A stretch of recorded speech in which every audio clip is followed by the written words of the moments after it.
Hi guys, so today we're going to go over finding the domain in a real life scenario. Notice that the domain or the x values relates to time. There are restrictions here because time cannot be negative. But on top of that, the function itself or the y value represents the concentration of the medication, which also can't be negative. So we have a lot of restrictions going on here.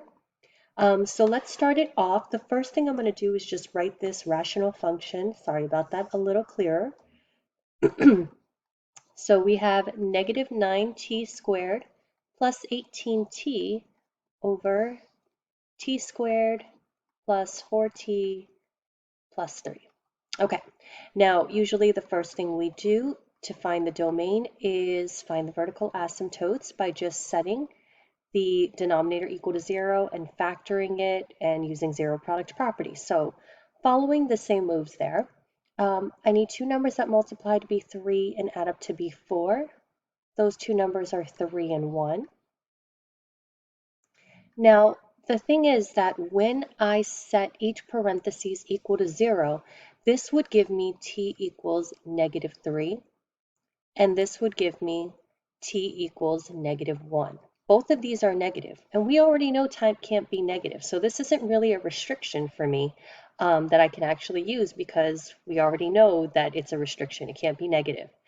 So what I'm going to do here now instead is move to the numerator. Now, the numerator does have a GCF of negative 9t. Let's start there. So if I factor that out and divide negative 9t out of both terms, I'll be left with t minus 2. Okay, so what I do know about the domain is that when I plug in the value of t, I will get y, and that should be greater than or equal to 0 because that represents the concentration of the medication, which can't be negative. So my numerator, which equals f of t, which equals to the concentration, should be greater than or equal to 0. So I'm going to work with that as working with my domain. Remember, when it's greater than or equal to 0, we find marker points for the values of t. So what do I mean by that? I am going to first set each factor equal to 0. And then to solve for t, I'll divide both sides by negative 9. And this will give me t equals 0.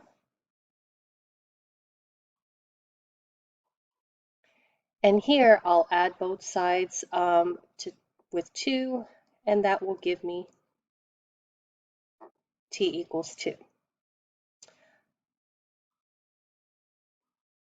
So what I do is I'm going to use my number line, and I know that the marker values for time, or the x values, are going to be 0 and 2. I just have to find out what intervals actually work between 0 and 2, or between 2 to infinity, or I can tell you that anything to the left of time equals 0 does not work because anything to the left of 0 is negative.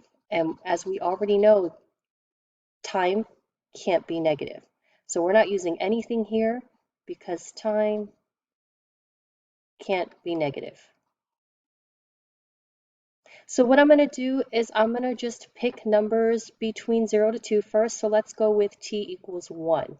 And I'm going to plug it back into this equation here because I know once I replace t with 1, if it does work, it should be greater than or equal to 0. So negative 9 times t, negative 9 times 1, times t minus 2, so that would give me 1 minus 2. So negative 9 times 1 is negative 9, and 1 minus 2 is negative 1. So negative 9 times negative 1 would be positive 9, and that is greater than 0. So I know that the numbers between 0 to 2 actually work. Now I'm going to pick a number to the right of 2, so let's say 3. So I'm going to replace all the t's with 3, so negative 9 times 3. And t minus 2 would become 3 minus 2. So here I have negative 9 times 3, which is negative 27, and 3 minus 2, which is 1. Negative 27 times 1 is negative 27, which is not greater than 0, so nothing to the right of 2 will work. So that means my domain, the t-values I'll use are between 0 to 2. I can include 2, however, I will not be including 0 because they're asking about the concentration of the medication. And when we're at 0 minutes, nothing is happening. So we are going to go up to 0, but we're not actually going to include the actual value of t equals 0. So how would I actually write this? For the domain, that means I am going to go from 0 to 2. Again, you can include 2, but at time equals 0, nothing actually happens. So we're going to put that in parentheses.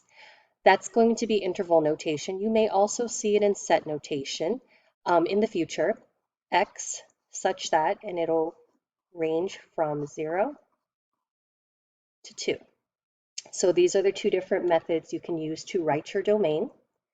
And then following up on this same problem, it does ask, graph the function to determine the greatest concentration of the medication. So first of all, the greatest concentration of the medication. Concentration of the medication would just be the Y value. The greatest concentration of the medication will be the highest Y value.